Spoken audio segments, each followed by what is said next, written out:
Hugh.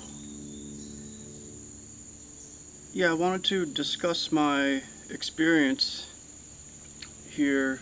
Now, I've been working with Bapu Tuciji Munoz for about 6 years now, directly, and I wanted to speak on a couple different aspects and things that I've come to know about him and my experience. A little bit of background about me.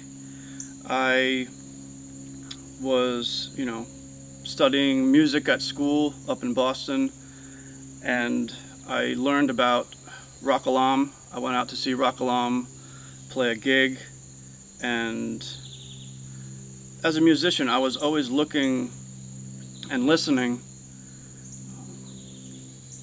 for what was going on beyond just the music, beyond just what I was hearing. I was looking for, always listening for a deeper quality, and I always wanted to know about what the artist was about, what kind of life they lived and how they conducted themselves off the bandstand. The music, of course, always important, but I always made a point to learn about the musician and how they live their life. Growing up, having different models and heroes, and looking up to different musicians and virtuosic musicians, and absolutely came to know and realized that they didn't always live a peaceful and meaningful life off stage. They might be fantastic and the top of their field in terms of playing music, but for me and my musicianship and my life, I knew that it had to be deeper than just what I was hearing from certain musicians. So I wouldn't say I was searching for a model in particular, but I knew I had a sense in me while I was going to school up at Berklee College of Music in Boston that even more importantly than the music was what the musician was bringing to the people through their music and through how they live their life. So when I learned about Bapu from Rock Alarm, I heard Rock Alarm speaking about Bapu when I went to see a gig. I was very intrigued. At that point, I was suffering, certain things that musicians suffer, different things in the field, and I noticed a certain lightness and a certain quality in Rock Alarm that was really intriguing for me. I said, I felt a connection to what, how he was conducting himself, a certain lightness, a certain freedom, and a quality, a depth, a deepness to what he was bringing to the gig, And when he started talking about Tuciji, I, went home after the gig, did some research, and started tuning in to Tuciji's videos. He had, videos on YouTube where he wasn't just playing music, he was talking with other practitioners and, discussing spiritual works and spiritual, things that help the musicians. And I've come to know him as that type of leader, a spiritual guru who is helping the musicians and other people in general, So to me, learning about Bapu, I knew wholeheartedly that he was all about healing, and he was all about living a certain life. He lives a certain type of monastic life, and myself and other practitioners that are around him know him to be a spiritual master. So he provides a certain a deepness and something that is not found in other musicians by hearing him play and hearing him speak. And I feel fortunate, and it's one of the great I'm eternally grateful for being able to have contact and to be able to study with him, one-on-one. I feel truly blessed. It's a true gift in my life to be able to work with Bapu. Um,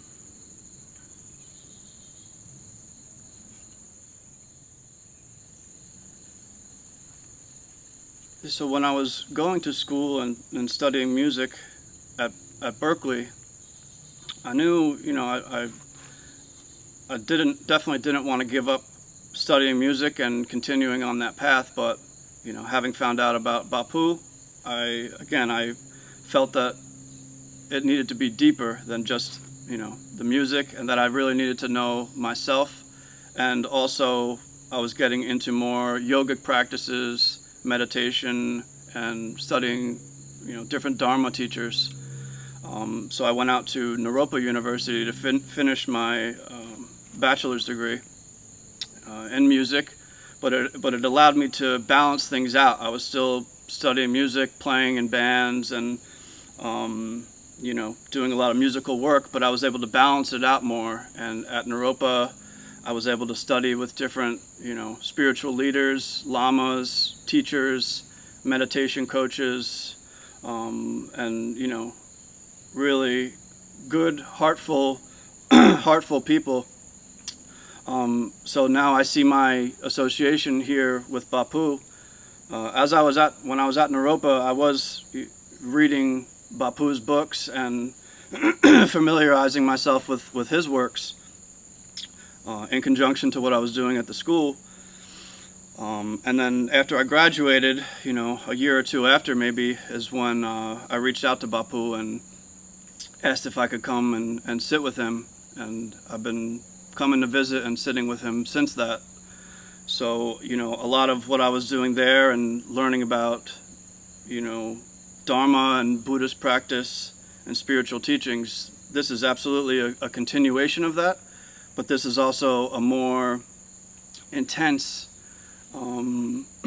transmission of that, because Bapu lives as that. He is a spiritual teacher, just as Chogyam Trungpa, who founded Naropa, was a spiritual teacher, and he did a lot of writings and works, and people looked to him and looked to Bapu for spiritual advice. And yeah, I mean, that community out there was great. I loved my time out there. It was great experience. But now even more so, I'm getting a deeper transmission, because Bapu, to me he's a Dharma teacher and holder and a spiritual master.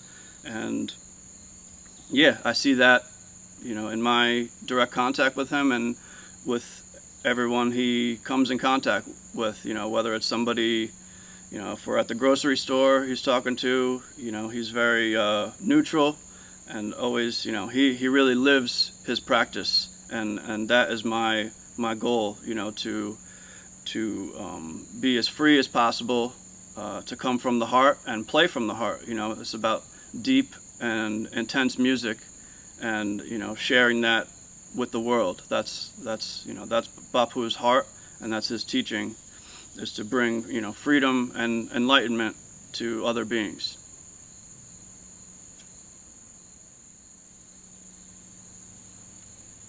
Yes, and I'm aware that Bapu has had this role, and has worked with musicians that he's been around. He's been in the field for many decades, working with some of the top musicians in jazz and in music, Pharoah Sanders, McCoy Tyner, really big name players that were close to John Coltrane. So to me, that's that goes a long way. He played with some of the best cats, and still does play with the best cats.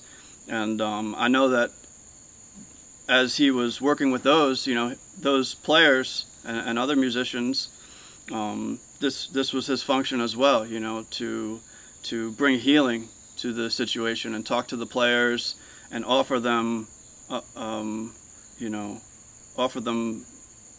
service. It's really service from his heart, to share, his understanding, his enlightenment with others, and that's how I know him to be, him sharing his practice with others, and really being there for the musicians that don't always have it all figured out, and a lot of times are hurting.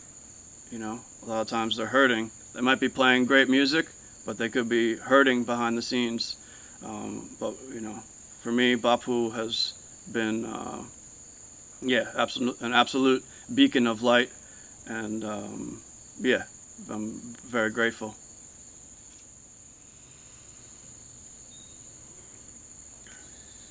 Yeah, in terms of other spiritual teachers and why I've gravitated towards Bapu as opposed to other teachers, I certainly have studied other teachers and other writings and other works, and have been in contact with other, high spiritual leaders.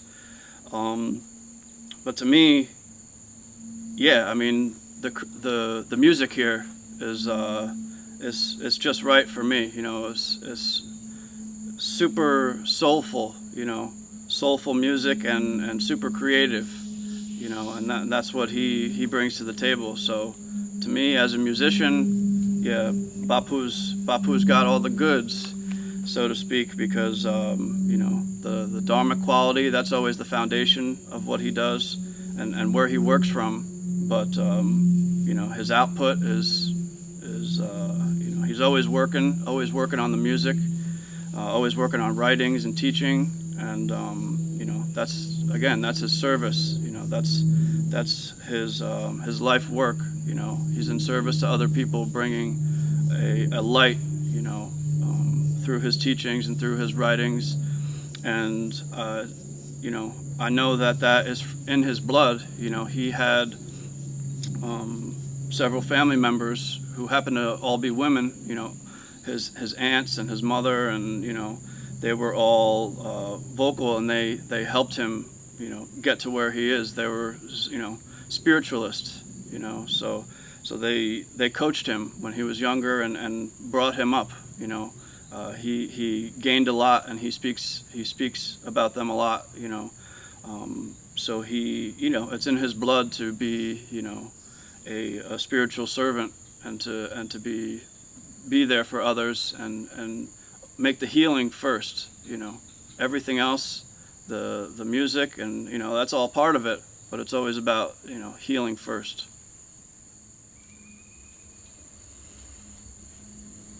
Yeah, in my experience, Bapu has always been very straight up. Again, he lives this monastic lifestyle, and he's detached. He's absolutely a yogi, and he's detached from the rest of the world. He's worked through it, worked through himself, and has the realization, and that's where he works from. That's where he creates from. I remember the first time I went to go see him play, and I was, I was knocked out. I was absolutely floored by the intensity, and I could feel the genius coming through his playing. And what he calls super soul. I felt that, and it was a life-changing experience. I've been around and kept in touch with him ever since, and I know a lot of the players that have played with him too hear him more as a drummer, right? So he has these native shamanic roots from his family, and he has ancestry going back to Spain and Puerto Rico. So he has these Afro-Cuban roots, which is it's all about drumming. He was a drum prodigy when he was younger, and he's still drumming. He's still drumming, and he drums on the guitar. He has used the term, he calls it his 6-string drum, and I know he played with Elvin Jones at one point, and Elvin pointed out that quality in him. He knew that Bapu was a drummer, and I hear that, and yeah, so he's unlike a lot of the other guitar players out there. I'm not hearing like a whole lot of licks and things that he's studied. Yeah, it's more about it's more native, you know, and native and soulful, and yeah, that's where he creates from. He creates from that place of drumming, drum energy, and that's how he plays, and that's how he brings it to the table, So yeah, he's a lot different than a lot of the other guitar players I've listened to and seen many other guitar players live. I've seen a lot of the best cats out there play live, and yeah, Bapu's thing is different. He lives his life differently, and he absolutely, yeah, he has his own approach, his own sound, and to me, yeah, it's a beautiful thing. Yeah, another thing that I'll add is Bapu's approach to playing. Yeah, it's from the inside out. You know, I see and hear a lot of other players, and it's the other way around. They're studying stuff, mastering licks and training, and that stuff is all good. I do that myself. But here, having the spiritual practice and having that be the focus, um, the only way to do that is to go within oneself, to know one's heart, to know oneself, and essentially get beyond it, but to play from that place, to play from, calling it like inside out, as opposed to, learning, and getting information. Again, that's there's a time for that. But I know him to be playing from the core of his beingness, and that is to me that's yeah, what I'm working towards. Playing from within. My favorite music, and what I look for in music is a deep, soulful quality, and that's how you get that. You go within. You play from the inside, and that's one of my favorite things about music, is that deep soulful quality and deep soulful music. That's a beautiful thing out here in the world.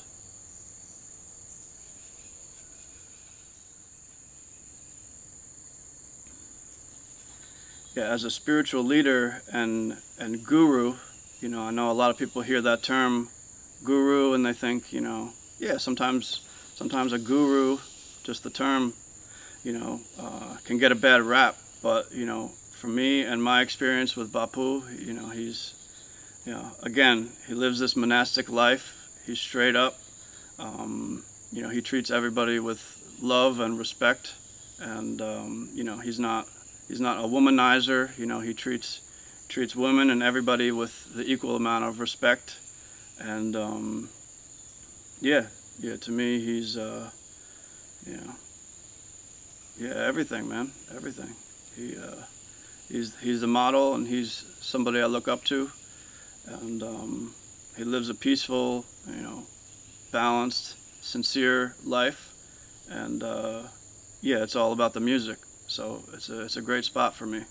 I'm very grateful to be here and to be working with him and learning from him during this time in my life. So thank you, Bapu, and love always. Hugh.